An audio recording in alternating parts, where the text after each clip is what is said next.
좋은 날입니다. 오늘도 말씀 안에 승리하는 하루 되시기를 기도하겠습니다.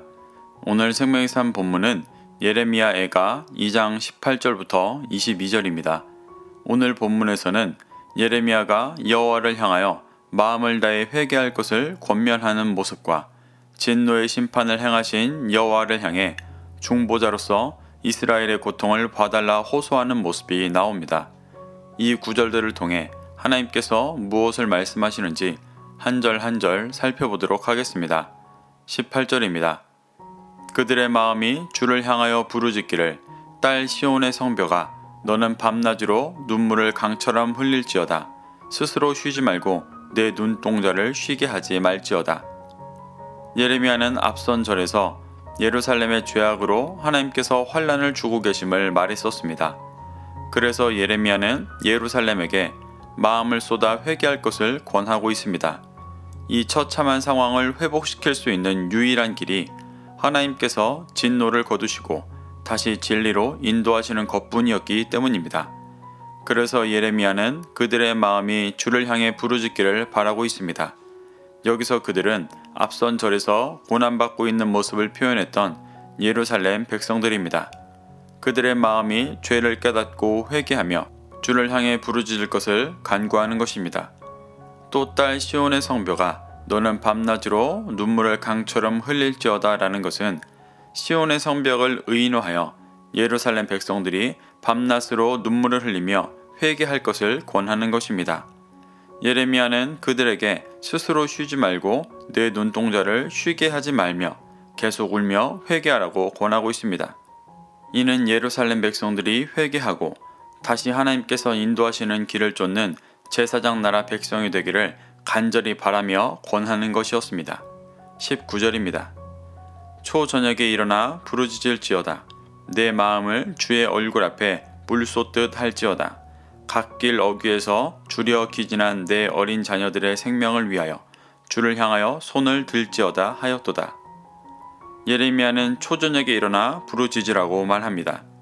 이스라엘은 우리의 시간 개념과 다르게 하루의 시작이 아침이 아니라 초저녁이었습니다.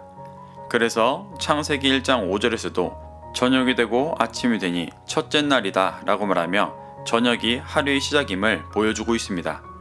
이렇게 하루의 시작인 초저녁에 일어나 부르짖으라는 말은 하루의 시작을 회개로 시작하며 그 일에 집중하라는 것을 말하는 것입니다. 또 그들의 마음을 주의 얼굴 앞에 물 쏟듯 하라고 말합니다. 신명기 31장 17절을 보면 하나님께서 우상을 섬기며 진리에서 떠난 이스라엘을 향해 얼굴을 숨기시고 재앙이 임할 것이라고 말씀하셨습니다. 지금 예루살렘의 상황은 많은 죄들로 인해 하나님의 얼굴이 숨겨진 상황이었습니다. 그런데 그들의 마음을 주의 얼굴 앞에 물 쏟듯 하라는 것은 주의 얼굴이 다시 예루살렘을 향해 나타나기를 소망하며 마음을 회개하고 자신들의 눈물의 간구를 들어주시기를 바라는 것을 표현하는 것입니다.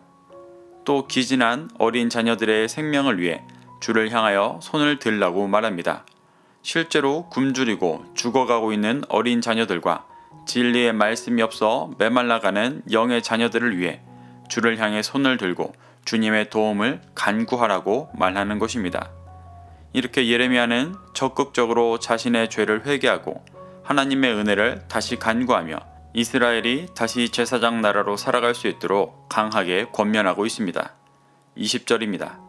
여호와여 보시옵소서 주께서 누구에게 이같이 행하셨는지요.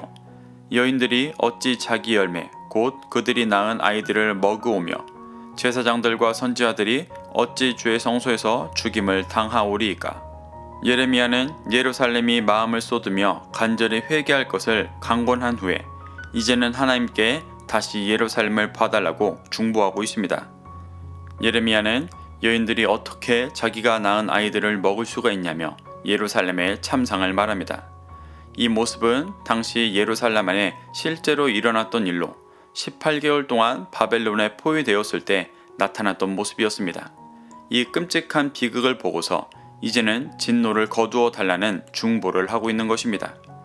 또 제사장들과 선지자들이 제사장 나라의 핵심인 주의 성소에서 죽을 수밖에 없었던 비참한 영적인 상황을 고백하며 진노를 거두시고 선처해 주실 것을 중보하고 있습니다.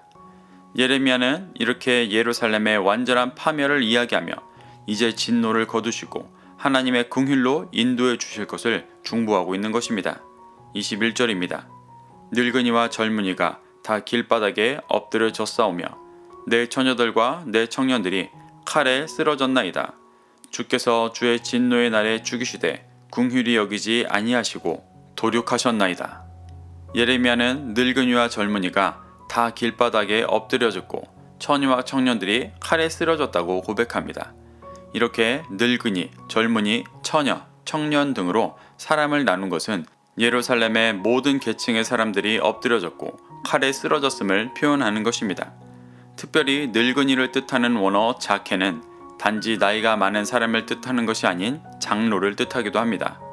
이는 이스라엘의 성숙하고 완숙한 영적인 어른으로서 젊은이들을 진리로 인도해 줘야 할 자들이었습니다. 이와 대조적으로 말하는 젊은이는 원어가 나아르로 젊은이, 소년, 종이라는 뜻입니다. 이 역시 영적으로 미숙하고 인도함이 필요한 존재였음을 뜻합니다. 처녀 역시 주님의 신부로 준비되어야 할 존재들이었고 청년은 원어가 바후르로 진리를 들고 싸워야 하는 택함 받은 자를 뜻합니다. 이렇게 진리를 들고 있는 자, 가르쳐야 하는 자, 싸워야 하는 자, 배우고 따라야 하는 예루살렘의 모든 제사장 나라 백성들이 환난 가운데 다 무너지고 깨어져 버린 비참한 상황을 고백하고 있는 것입니다. 이 고백 또한 죄 없는 이들까지 벌하시는 하나님을 원망하는 것이 아니라 이들 모두가 벌을 받을 수밖에 없는 영적인 현실을 애통해하며 긍휼히 여겨주실 것을 중보하고 있는 것입니다. 22절입니다. 주께서 내 두려운 일들을 사방에서 부르시기를 절기 때 무리를 부름같이 하셨나이다. 여호와께서 진노하시는 날에는 피하거나 남은 자가 없나이다.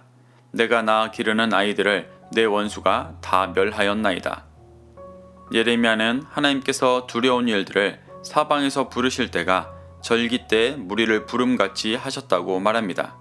두려운 일들은 원어를 보면 한 단어로 쓰여 있어 두려움 혹은 두려운 것으로 번역할 수 있습니다. 여기서는 예루살렘을 무너뜨린 바벨론과 이방 대적들을 뜻합니다. 절기 때 무리를 부름 같다는 것은 절기 때마다 이스라엘의 모든 백성들이 예루살렘에 모이는 모습을 말하는 것입니다. 예루살렘의 절기 때마다 모든 백성들이 모여 기쁨과 감사로 하나님 앞에 서야 했지만 현실은 바벨론과 이방 나라들이 예루살렘에 와서 진멸하고 있는 안타까운 모습임을 표현하고 있는 것입니다. 이렇게 여호와께서 진노하시는 날에 피하거나 남은 자가 없었고 아이들까지 원수인 이방 나라들이 다 멸할 정도로 비참한 상황이었음을 주님께 고백하고 있는 것입니다. 예레미야는 이러한 예루살렘의 비참한 상황들을 고백하며 하나님께서 궁혈함으로 진노를 멈추시고 다시 예루살렘을 제사장 나라 백성으로 삼아 품고 인도해 주시기를 간구하고 있는 것입니다. 사랑하는 성도 여러분, 예레미야는 어제 본문에서 예루살렘의 죄로 인해 여호와의 진노가 임했음을 고백하고 오늘 본문에서 여호와께 마음을 쏟는 회개를 권면하고 있습니다. 또 하나님께 이스라엘이 겪고 있는 참상을 고백하며 예루살렘을 긍휼히 여기시고 다시 진리로 인도해 주시기를 간절히 중보하고 있습니다. 우리는 예레미야의 간절한 고백들을 교훈 삼아 죄로 인해 고통받고 있는 이 땅을 향해 진정으로 중보하는 그리스도인들이 되기를 소망해야 합니다. 그래서 하나님께서 주려 하시는 참된 구원의 기쁨과 평안을 나와 내 가족, 내 이웃들이 함께 누리기를 간구하는 하루 되시기를 축복합니다. 오늘도 이 말씀을 심령에 새겨 승리하는 하루 되시기를 기도하겠습니다.